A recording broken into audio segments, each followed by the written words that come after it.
दोस्तों नमस्कार। मेरे सामने हैं राजकुमार दास जी और हमारे आईपी गुप्ता जी एक बड़े लीडर बन के उभरे हैं बिहार में। उनकी पार्टी है इंडियन इंक्लूसिव पार्टी, उनके राष्ट्रीय प्रवक्ता हैं और आज हम उनसे बात करेंगे और जानने की कोशिश करेंगे कि कैसे जो है इनकी पार्टी अचानक जो है लगातार लाइट में आती जा रही है और आगे इनका क्या एजेंडा है। सर नमस्कार।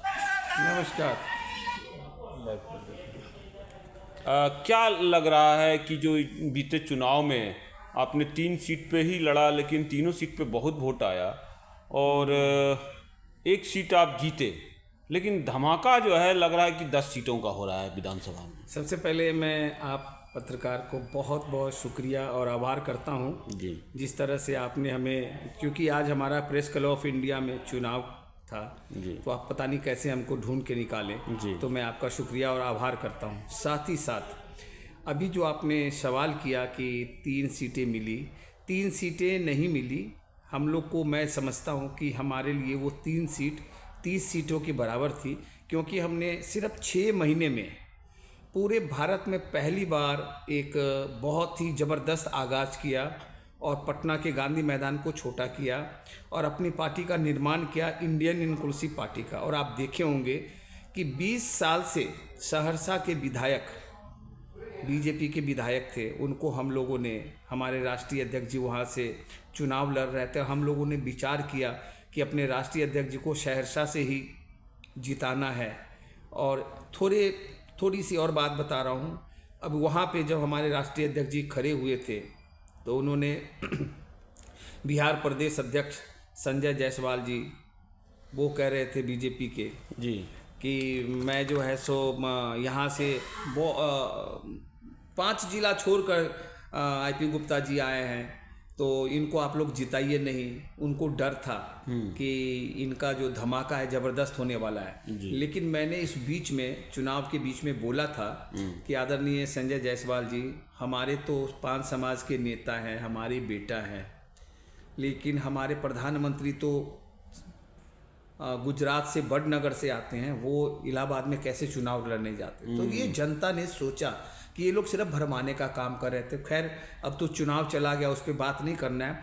अब रहा सवाल, हम लोग 3 सीट में 1 सीट जीते, 2 सीटों पे कसक रह गई, लेकिन बहुत जल्द ही हम लोग उसको पूरा करने जा रहे हैं। क्योंकि मेरा एक कहना है कि जो आपकी पार्टी के जो प्रेसिडेंट है आईपी गुप्ता जी, वो जब बोलते हैं तो ऐसा लगता है कि कुछ धमाका करने वाले हैं। साथियों नमस्कार करके जो बोलते हैं मैं आईपी गुप्ता, तो लग रहा है कि उनके मन में कुछ ऐसी आग दबी हुई है जो आने वाले समय में बिहार में बड़े बदलाव का क्या आपका फिर टकराव नहीं होगा बड़ी पार्टियों आरजेडी बीजेपी से? नहीं, देखिए, पहले टकराव तो हम हमारी पार्टी की नीयत टकराव की तो है नहीं, क्योंकि जिस परिस्थिति में हमने सरकार बनाया, हमारा आरक्षण का मेन मुद्दा था। मैं आपके चैनल के माध्यम से बताना चाहता हूँ, जो हमारा मुद्दा है, हम उससे मुद्दे से विहीन तो होंगे नहीं। हमारा आरक्षण छीना गया था, वापस लेके रहेंगे।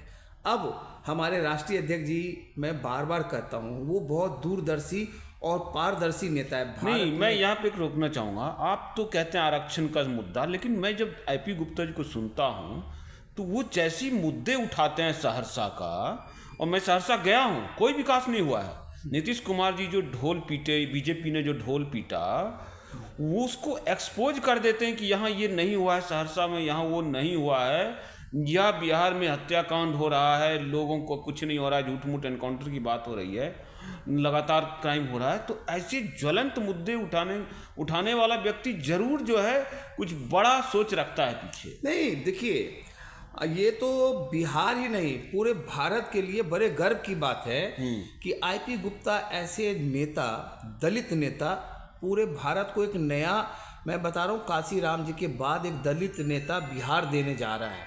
क्योंकि आपने देखे होंगे कि